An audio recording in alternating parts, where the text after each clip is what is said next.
t'es fait dire que tu devrais aller consulter en physiothérapie périnéale puis tu te demandes à quoi vont ressembler tes rendez-vous? C'est ce qu'on va aller démêler ensemble dans cette vidéo.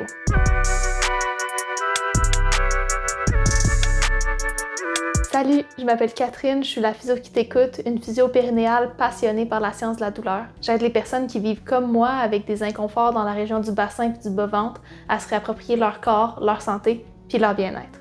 La rééducation périnéale, c'est une branche encore méconnue de la physiothérapie qui permet d'évaluer, de traiter puis même de prévenir un bon nombre de problématiques de la région abdominopelvienne. Ça, c'est la région de ton bassin puis de ton ventre. La physiothérapie périnéale, c'est une méthode qui est reconnue comme étant sécuritaire puis efficace pour prendre en charge des problématiques pelviennes comme par exemple les fuites urinaires, les lourdeurs vaginales ou encore les douleurs lors des relations sexuelles.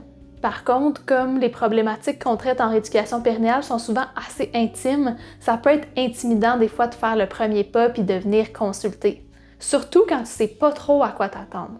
Dans cette vidéo, je t'explique à quoi ça ressemble une évaluation puis un suivi en physio-périnéale en passant par les questions qu'on pourrait peut-être te poser puis le type d'intervention puis de traitement auquel t'attendre. Si tu trouves ma vidéo intéressante, oublie pas de la liker, ça fait vraiment une énorme différence. Puis assure-toi de rester jusqu'à la fin parce que je vais aussi te présenter une couple de symptômes communs mais souvent négligés que tu devrais mentionner à ta physiothérapeute lors de ton prochain rendez-vous.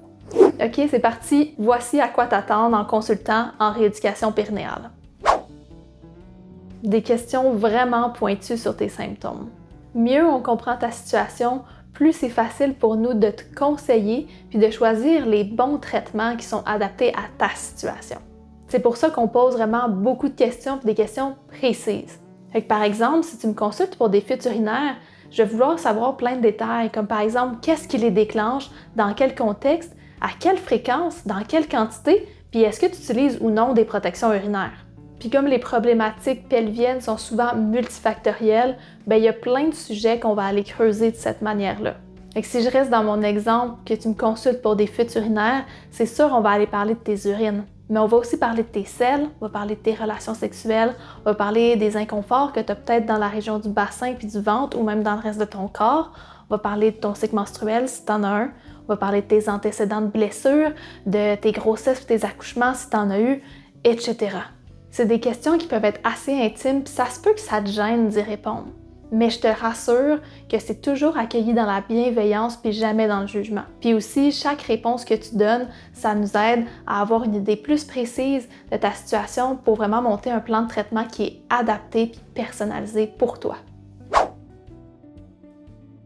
Des discussions puis des conseils en lien avec tes habitudes de vie.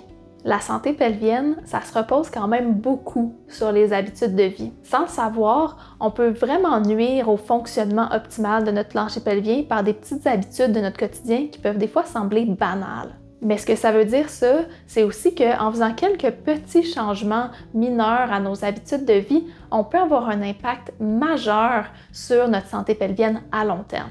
Fait que dans un suivi en physiothérapie périnéale, on va pouvoir évaluer ta situation à toi pour cerner c'est quoi tes habitudes de vie qui sont potentiellement problématiques et essayer de les mettre de côté, puis aussi pour cibler quelles habitudes essayer de favoriser puis mettre de l'avant dans ton quotidien. Puis moi, dans ma pratique, j'accorde vraiment une grande importance à offrir de l'accompagnement aux gens qui me consultent pour les aider à ce que ces changements d'habitudes de vie-là se fassent de la manière la plus simple et durable possible. Des techniques de traitement internes et externes. Il existe plusieurs techniques de traitement qui sont très efficaces et importantes qui peuvent se réaliser en externe, soit sur les vêtements ou directement sur la peau. On peut penser par exemple à des techniques de relâchement à distance, comme par exemple sur le ventre, le dos, les fesses, les cuisses, ou à des techniques de palpation externe du plancher pelvien. Par contre, il y a plusieurs techniques qui sont plus efficaces ou même qui sont uniquement possibles par voie interne. On peut penser par exemple à des techniques de relâchement musculaire des muscles profonds postérieurs du plancher pelvien ou à certaines techniques de mobilisation du coccyx par exemple. Les techniques internes se font bien sûr uniquement si tu as décidé de donner ton consentement à ces techniques-là, puis ça se fait toujours dans le plus grand respect bien sûr. Pour les techniques internes, en général, tu es installé sur le dos avec les pieds à plat sur la table, sans tes sous-vêtements, mais avec un drap pour te couvrir. Les techniques internes les plus fréquentes se font par voie vaginale, mais il existe aussi des techniques qui se font par voie anorectale, comme par exemple les techniques qui permettent d'atteindre plus facilement la partie postérieure, les parties profondes du plancher pelvien, pour certaines mobilisations du coccyx par exemple, ou encore pour les personnes qui n'ont pas de vagin. Pour réaliser les techniques internes, ta physiothérapeute elle va porter des gants et elle va utiliser du lubrifiant. En général, on va aller insérer un doigt, parfois deux.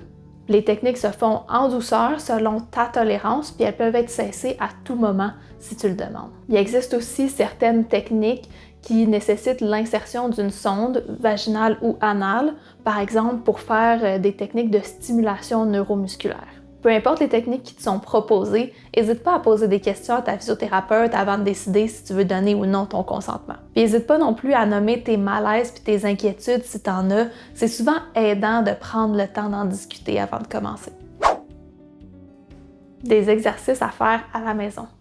Que ce soit pour améliorer la force, l'endurance, la coordination ou le relâchement de ton plancher pelvien ou même de tes abdominaux, si tu consultes en rééducation périnéale, il y a des bonnes chances que tu aies des exercices à faire à la maison. Puis le fait de faire tes exercices selon les paramètres recommandés par ta physiothérapeute, ça peut vraiment faciliter puis accélérer l'amélioration de tes symptômes. Fait que gêne-toi pas pour poser des questions puis t'assurer que tu as bien compris comment faire tes exercices. Tu peux aussi demander des ajustements si jamais c'est difficile pour toi de les faire. L'important, c'est de trouver des exercices qui fonctionnent pour toi. Voilà, je pense que ça fait le tour des grandes lignes de ce à quoi tu devrais t'attendre en consultant en physiothérapie périnéale. Puis je voudrais quand même prendre le temps de te dire que ça vaut la peine de passer par-dessus ta gêne puis d'aller consulter parce que la physiothérapie périnéale, ça a vraiment le potentiel d'aider à améliorer ta qualité de vie. Plus tôt dans la vidéo, je t'ai dit que j'allais aussi te présenter quelques symptômes communs mais souvent négligés que tu devrais mentionner à ta physiothérapeute lors de ton prochain rendez-vous. On est maintenant rendu à cette étape de la vidéo. Il y a une phrase que j'entends vraiment trop souvent en clinique, puis c'est « je t'en avais pas parlé parce que je pensais pas que c'était important ». On a tellement été conditionnés à banaliser nos inconforts pelviens qu'on s'auto-censure même quand on parle aux pros de la santé qu'on consulte. Fait que j'ai eu envie de te faire une petite liste non exhaustive de quelques symptômes auxquels tu portes peut-être même pas attention, mais que tu devrais mentionner à ta physiothérapeute lors de ton prochain rendez-vous. Si tu as des fois de la difficulté à te retenir d'aller uriner, ou si tu as l'impression qu'il faut que tu y retournes juste quelques minutes après y être allé. Si c'est long ou difficile d'évacuer tes selles, si tu as besoin de pousser pour réussir à les faire sortir. Si tes sensations sont moins fortes qu'avant quand tu as des relations sexuelles ou si tu as de la difficulté à atteindre l'orgasme. Si tu as des douleurs ou des engourdissements au niveau du plancher pelvien quand tu fais du vélo, par exemple. Tu as l'impression d'avoir de l'air qui rentre ou qui sort de ton vagin, ou tu as de l'eau qui s'échappe de ton vagin quand tu sors du bain ou de la piscine. Ou si tu as une cicatrice au niveau du ventre, du dos, des fesses, des organes génitaux, particulièrement si elle est inconfortable ou douloureuse au toucher. Si tu te reconnais dans les symptômes que je viens de mentionner, je te recommande mon autre vidéo sur les types de conditions qui peuvent être prises en charge en physiothérapie périnéale. Je te mets le lien dans la description. On se retrouve dans une prochaine vidéo. À bientôt!